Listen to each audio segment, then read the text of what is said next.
வணக்கம். என் பேர் வெங்கடேஷ். நான் ஒரு marital reversal coach as well as midlife alignment coach. இன்னைக்கு நம்ம பேச போகிற டாபிக் பாராட்டு. இது ஒரு இன்ஸ்பயர்டு வீடியோன்னு நான் சொல்லலாம். நான் நேற்று ஆஃபீஸ் போகும்போது ஒரு மேனேஜர் ஒருத்தர் கூப்பிட்டு பாராட்டினார். இது வரைக்கும் 2 வீடியோஸ் தான் போட்டிருக்கேன், அதுவும் பர்ஃபெக்டாக இல்லை. இருந்தாலும் அவர் கூப்பிட்டு நல்லா பேசுகிறீங்க, கண்டென்ட் நல்லா இருக்குது, ஃபீட்பேக் எல்லாம் கொடுக்குறாங்க. ஸோ இது வந்து எனக்கு ஒரு பாசிட்டிவ் வைப் கொடுத்துச்சு. ஸோ அதை பற்றி ஒரு வீடியோ பண்ணலாமே அப்படின்னு தான். வீடுகளில் நம்ம பாராட்டோட பர்சன்டேஜ் வந்து பார்த்தீங்கன்னா ரொம்ப கம்மி தாங்க. ஒருத்தர் நம்ம எப்போ பாராட்டுறோம்? எக்ஸ்ட்ராடரியாக ஒரு விஷயம் நடந்தால் மட்டும்தான் பாராட்டணும். இப்படி தான் நம்ம மைண்ட் செட் இருக்குது. ரொட்டீன் விஷயங்களுக்கு, ரெகுலர் விஷயங்களுக்கு நம்ம பாராட்டக்கூடாது. யோசிச்சு பார்த்தீங்கன்னா நம்ம அப்பா அம்மாவை நம்ம எவ்வளோ பாராட்டியிருப்போம், எத்தனை தடவை பாராட்டியிருப்போம்.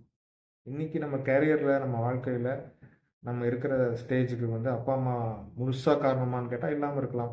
ஆனால் அதுக்கு அடித்தளம் அமைச்சு கொடுத்தவங்க அவங்களா தான் இருப்பாங்க.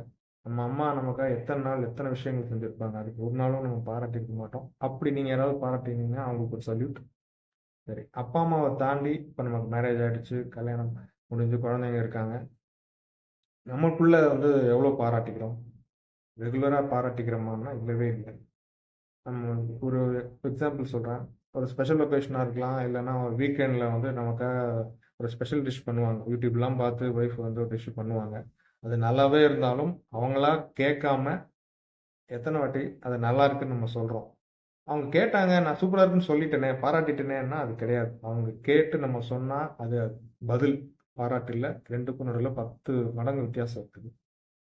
நம்ம பசங்களுக்கு வந்து பொண்ணாவோ பையனாவோ அவங்களோட டேபிள் ஒன்று, ஸ்டடி டேபிள் நீட்டாக வச்சுருக்காங்களா, புக்ஸு அவங்க ஷெல்ஃபில் நீட்டாக அரேஞ்ச் பண்ணி வச்சுருக்காங்களா, அவங்களோட ஹோம்ஒர்க்கு டெஸ்ட்டுக்கு ப்ரிப்ரேஷன் கரெக்டாக பண்ணுறாங்களா, இது ரொட்டீனாக நடக்கிற விஷயங்கள். அது வந்து பாராட்டுற மாதிரிலாம் கிடையாது.